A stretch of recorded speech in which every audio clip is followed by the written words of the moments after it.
Welcome everybody to the Chess Lab. In today's video I'm gonna go over round 5 of the tournament I'm playing at my local chess club. So let's go. I played one knight to f3, my opponent played g6, so it allows me to transpose to the e4 openings, which I did. And after bishop to g7 I played d4, and here my opponent went d6. Now, I'm always a little bit confused in the opening phase because there are so many transposition, transmutations and all these fancy words that I'm not sure I know what they mean.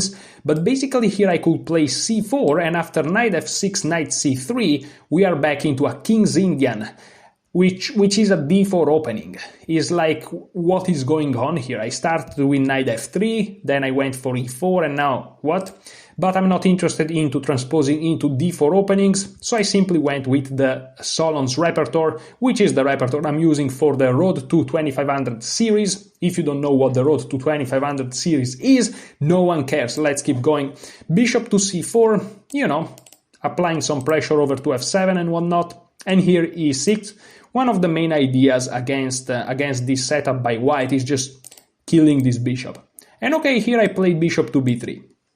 And bishop to b3 is an idea that Solon's mentioned in his course, where basically white is not just sidestepping the move d5, which now doesn't come with tempo, but also is just waiting. So for example, if black plays knight to e7 or knight to f6, you're not just gonna castle, you are gonna play knight to c3, another waiting move. And after a useful one, but still a waiting move, and after castle, the point of delaying yourself castling is that you go h4, h5, and you try a very quick and fun attack on the black king. But none of that happened. My opponent played b6. The idea behind b6 is to just fianchetto the bishop, and my opponent is, you know, telegraphing me in a way that perhaps he's setting up this structure, the hippo. That's the structure, right? So, you know, we are facing hedgehogs, we are facing hippos, we are facing the whole jungle here.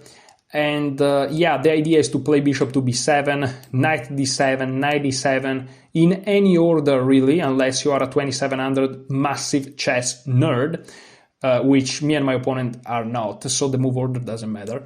And then to just castle, perhaps play a6, perhaps play h6, and if you are really feeling that's the most courageous day in your life as a hippo player, you may think about playing c5.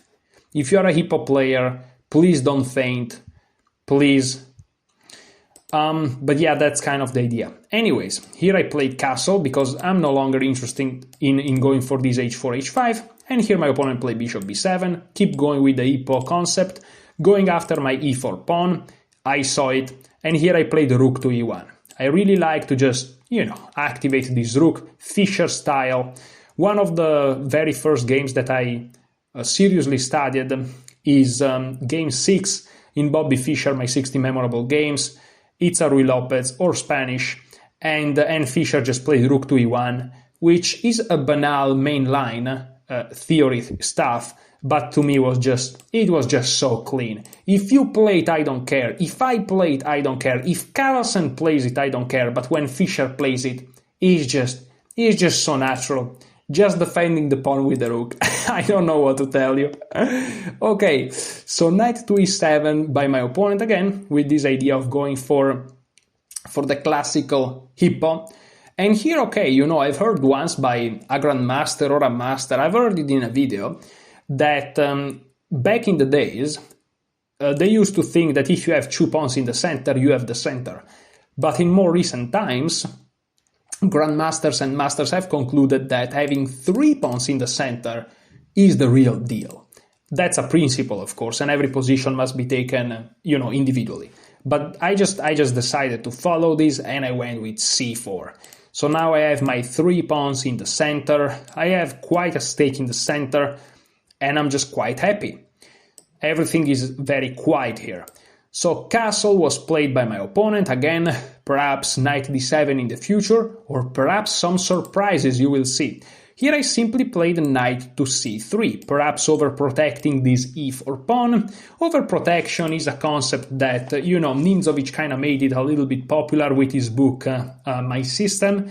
And basically black is attacking this pawn once, I'm defending it twice, which is not needed, right? Here this defense is enough. But by overprotecting a pawn or a piece, first of all, in tactical situations, you're most likely gonna end up okay, to the very least, if not ahead. And also you are allowing yourself multiple options. For example, here I cannot just play bishop to e3 because I just lose the e4 pawn. Instead, after knight to c3, which again overprotects this guy, it means that both of these two pieces can go elsewhere, or in this case, I can block this line of protection and play bishop e3, because again, the pawn is still protected even if one of the defenders goes away for whatever reasons. So anyways, here again, knight to d7 is perfectly playable, but my opponent decided to strike in the center. He decided to play e5. I'm gonna tell you the truth, my opponent is quite a good player, and as far as I know, he doesn't usually play this hippo setup, but because of many reasons, he told me after the game, to avoid playing the Sicilian dragon against me. Not that he could play the proper dragon, but here if you play c5, you are into an hyper-accelerated dragon, which of course is not the dragon, but again, unless you are a 2700 massive chess nerd, these differences are not too important. I don't know those differences either. And he wanted to avoid the dragon against me because he knows that for other reasons I have very good preparation in it, which is true. And so e5... not e5, the hippo. The hippo was played. So okay, after knight c3, e5, we are back into the game. And here, I wanted to take. If they take with the dark square bishop, I'm happy to take, and then all of their dark squares are completely weak. Bishop h6, unmatched dark square bishop is just winning. So after d takes, they're always or almost always gonna take with the pawn. And then I wanted to play c5. It's just a nice little move. It opens up my bishop, very important. And it's just saying, now I'm hitting this very safe structure. And if you take, after take, push, take, I'm always going to take back your pawn. Your structure literally sucks. And I just have a better position. That's the idea. However, I kind of calmed down and I told to myself, why don't you just finish developing your pieces? And so I just played bishop to e3. Crazy. I managed to castle, put my rook into the center, finishing the development of my beautiful minor pieces. What do you want more than this? And here the game took an interesting turn. For some reason, knight e to c6 is the best move. Don't try to ask me why.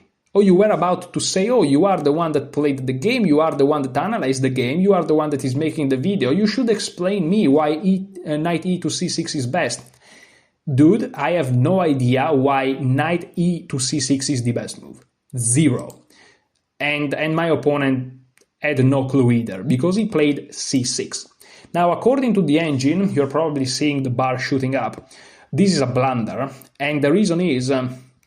now the concept of playing d takes c5 is even stronger, because after c5, first of all, you're not going to lose a pawn, so you don't even have to spend time to take it back, but also, after c6, this bishop is dead, and this square is weaker, and you're just exploiting all of this. And that's what happened in the game. I managed to find this move, an idea that I already saw, now is even stronger.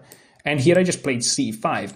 Now it turns out if I play queen takes, rook takes, and then c5, because of very concrete reasons that the engine sees, obviously, white is actually crashing, but I played c5 immediately, which is still winning, is like +2, but, is not, concretely speaking, is not super precise, but as an idea is very good, and again, is still +2. So I'm very happy that I found this. And after c5, what do you do? Well, the engine is giving some very nasty lines.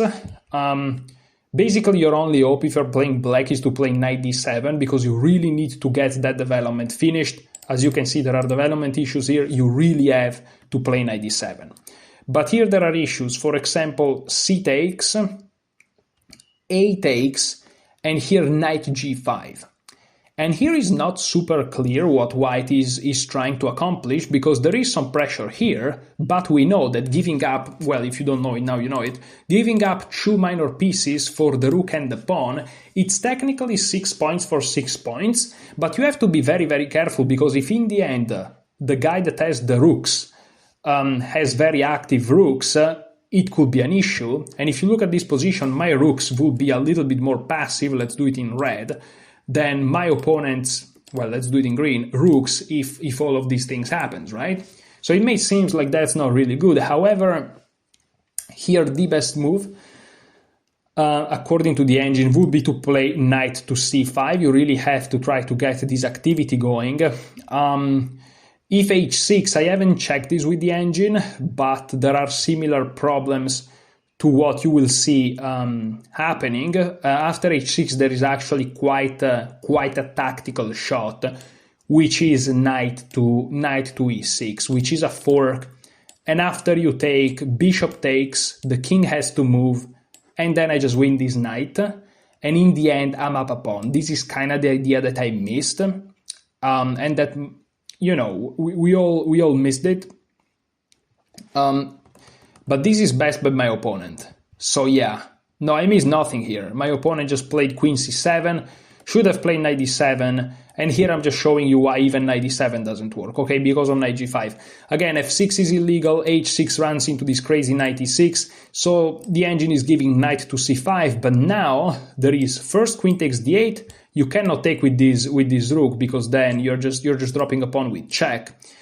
Here you have to take with the other rook, but now there is bishop takes c5, b takes c5, and in this position, this idea of giving the 2 minor pieces for the rook actually works, because black has too many other weaknesses. And look, very important, as these 2 bishops, right? This bishop is dead because of this pawn, this bishop is dead because of this pawn, but at least you have a very active nothing, because this knight is also dead thanks to my pawn this time. I'm also doing something, and that's great. Not to mention, after b takes c5, this is a passed pawn, and it's just, listen, it's just, don't allow kids to watch this game, because it's not for kids, this. So okay, after knight a4, attacking the weakness, bishop f6 is just the variation that the engine gives. Here you just go knight takes, and again, you have no problem in this specific position to take the rook for the 2 pieces, because after knight takes c5, now you have 2 pawns and the rook for the 2 pieces, but also the position is just completely crashing. Rook b8, and black here actually hopes that you take that terrible bishop, but you don't. You just take the open file. Why not the other rook, you may ask? Because this rook is beautifully placed behind the passed pawn. You are just gonna go here, or you go here, you do whatever you want to do. For example, bishop to c8 is the best move according to the engine, and now simply a4. And well, black is gonna use his bishop to stop this pawn, huh? Or this knight, perhaps. Yeah, right. So, you know, there's not much that black could do. Of course, a crazy engine lines, but it gives you the ideas. If you take, after taking, if you look at this position, black actually almost can't move. If you go here, I take it. If you go here, I still go here, and I fork you. The arrow is just crazy. If you go f5, well, it's illegal, so you can't. If you play h5, I'm going knight g5, and all of these 3 pieces are immobilized like forever. This knight cannot move. Well, you can go to c8 if you are a masochist, but I mean, if you're into that. And I'm just gonna do whatever. You know, I'm just gonna do whatever. This pawn, by the way, is under attack, which is just something to notice. And yeah, it's just a terrible position. And if you go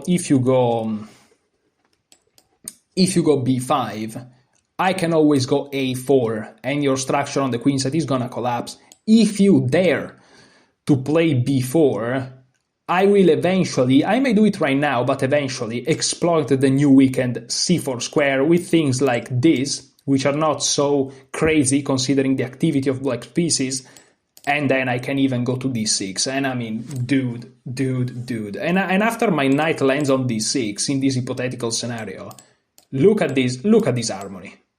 Look at this harmony. Come on, man. So, okay. Queen c7 was played, and now I would have won the game with knight to g5, which again, there are many tactical nuances underneath. For example, after h6, well, here bishop takes is just working because you have this queen b3, and in the end the b6 pawn falls. But this is quite a specific tactic. The most impressive tactic to me is what happened if knight d7. Again, this idea knight d6. You're winning a pawn here after taking back the piece, of course, and this is just you're up a pawn, and black stays with all the issues. I guess that now at least they traded this bishop, but your rook is more active than the rook, and this is hanging, and their structure is weak, and again you're up a pawn. So yeah, but instead of playing knight g5, which again is crashing, I played queen to d6, which is not terrible. It's still plus 1.5 or something, but you know, knight g5 would have been crashing. And here my opponent took. That's basically forced. Well, right now I'm attacking the queen, right? So you have to either take mine or move yours or defend it. Moving the queen is just crazy because I'm just gonna go rook a to d1 or rook e to d1 even, and I'm just gonna dominate. So you have to do something, right? You can't just move your queen.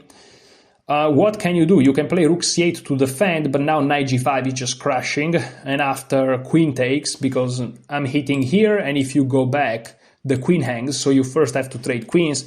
But after c takes d6, not only two things are under attack, the knight is trapped. Believe it or not, it has no moves. All these squares are somewhat covered, so that's crazy, right? And if you play knight a6, another way to defend the queen, here you can go for the very banal yet effective win of the b6 pawn, which just doesn't win a pawn. You have a passed pawn on the external side, which is very strong, very far from the king, that's super strong passed pawn. And this guy on the c file is just a weakness. Dude, you can't play like this. So my opponent, of course, understanding all of this, took best move. And after c takes d6, the knight is hanging, the knight goes back. Now, if I push this pawn, I lose it. So my opponent tried, well, that's my turn to move, and this guy is under attack, so I just played rook e to d1, which threatens d7, you move the knight anywhere, and then I promote, and you have to give up the rook. So I have a massive threat in the position, and here my opponent decided to go for the active defense, which practically speaking is the best option, but when it comes to the engine world and the moves that I actually managed to find, it's just dead lost. This is a blunder. Better would have been to play knight to d7, but after something like a4, a5, white just keeps the advantage. This is a passed pawn, and it's just staying there. It's not going nowhere. Ideas like knight g5 are always there. I'm just gonna give you a very quick engine line. I would have never played g4, but I'm just showing you what the engine is thinking. And here you go for a very primitive idea. b6 is a weakness, right? How do you attack it? Well, you go bishop to a2 so that this pawn can move, but playing b4 immediately is wrong. So you go bishop a2, rook b1, and then b4, and then they take, and then you're eating this pawn. And I'm not joking, this is the best engine line for both. You go for it. You play king to h7 because this can't stay there forever. But now you just go for this, and it looks primitive, this idea, but it's very effective. I'm not saying I would have found it, but again, even if I play something else, white position will always be dominant. So rook d8 tries his best to win this pawn. And here it looks like it works, right? Because you can't really defend the pawn. But here I have a trick, which is knight g5. And here I'm hitting f7. Now, after knight takes d6, which was not played in the game, it looks like black won the pawn while defending f7, but this is just an illusion. In the game, rook d7 was played, which still fails. If knight takes d7, it looks like if I take here, they are gonna take while defending the rook, so there are no tactics. But here I take with a knight, and after knight takes, rook takes, black cannot take back, because this is pinned. And so here I will be up an exchange, but the problems are not over. After bishop f8 there is bishop h6, a beautiful double pin situation, so my bishop is immortal. And after knight a6, the only way to save from mate, by the way, I just play rook a to d1, and here is just over. For example, knight to c5, the last attempt to get rid of one of the pins, so the bishop is actually hanging. I just take and go here. And, I mean, you have to defend from mate, right? If you go here, I take it.